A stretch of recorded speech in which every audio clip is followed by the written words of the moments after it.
faço parte do grupo de pesquisas intelectuais e educação ibero-americano e hoje eu venho apresentar uma obra que é uma obra emblemática da nossa historiografia, que é a Revolução de 1930, História e Historiografia, do historiador Boris Fausto, em que ele escreve essa obra no período em que ele se forma em História pela Universidade de São Paulo, a USP, e essa obra dá uma nova interpretação para esse acontecimento histórico que marcou a história contemporânea brasileira, que foi a Revolução de 1930, ou seja, a transição política, econômica, social e cultural, né, da República do Café com Leite, da República Oligárquica, para uma nova república.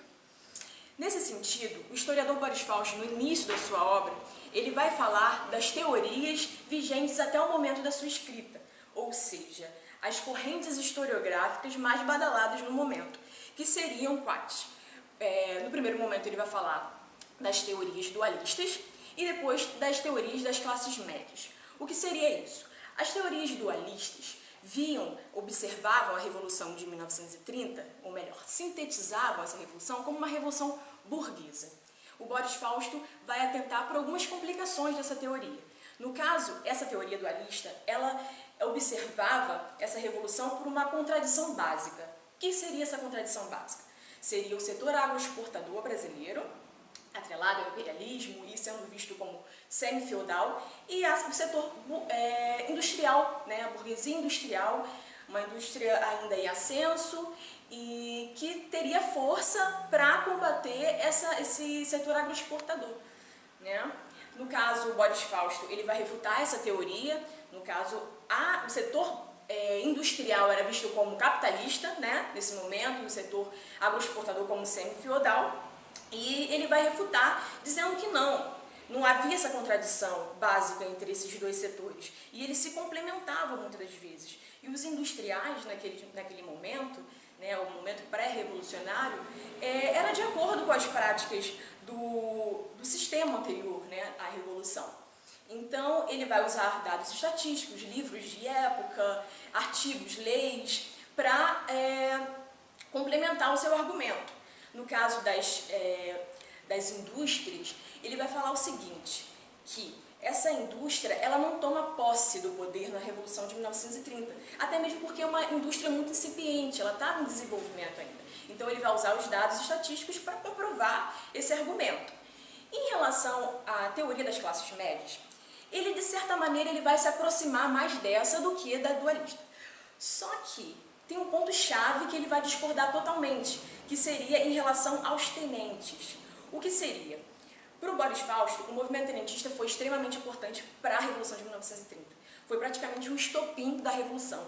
Entretanto, as teorias, as correntes historiográficas que observam a Revolução como uma revolução das classes médias, vai atentar para o movimento tenentista como se fosse uma representação dessa classe. E o Boris Fausto vai dizer que não é uma representação das classes médias. O movimento tenentista ele tem ideias próprias, é um movimento militar, singular, com ideias que, de certa maneira, não condiziam com a mentalidade da classe média naquele momento, como, por exemplo, o antiliberalismo.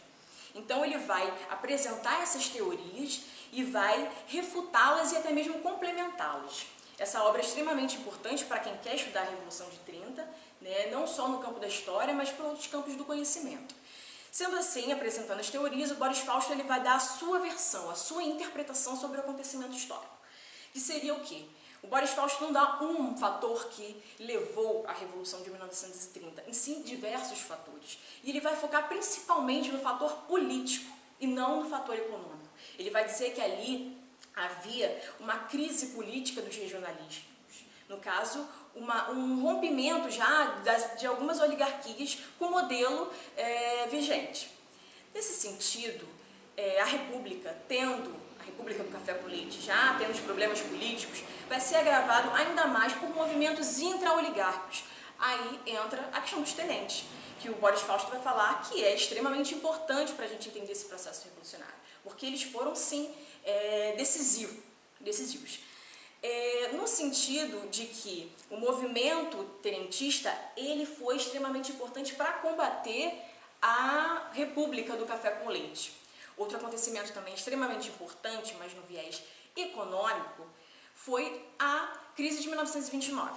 né? Ele não descarta essa crise de 1929 porque vai ser extremamente importante nessa conjuntura, porque naquele momento os Estados Unidos era o principal comprador do produto do Brasil, que era o café naquele momento, e no caso a crise nos Estados Unidos gerou a crise no Brasil. Então é um conjunto de fatores que levaram a essa crise, né? Essa crise do período das oligarquias.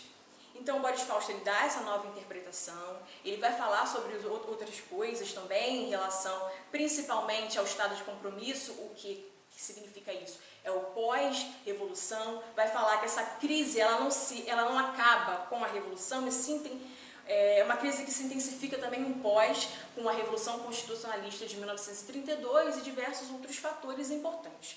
Eu acredito que esse vídeo tem o objetivo de não desmiuçar toda a obra do Boris Fausto, e sim é um vídeo convite à obra, a Revolução de 1930, que é extremamente importante e que ela não pode ficar somente no campo da história, e sim nas outras áreas do conhecimento.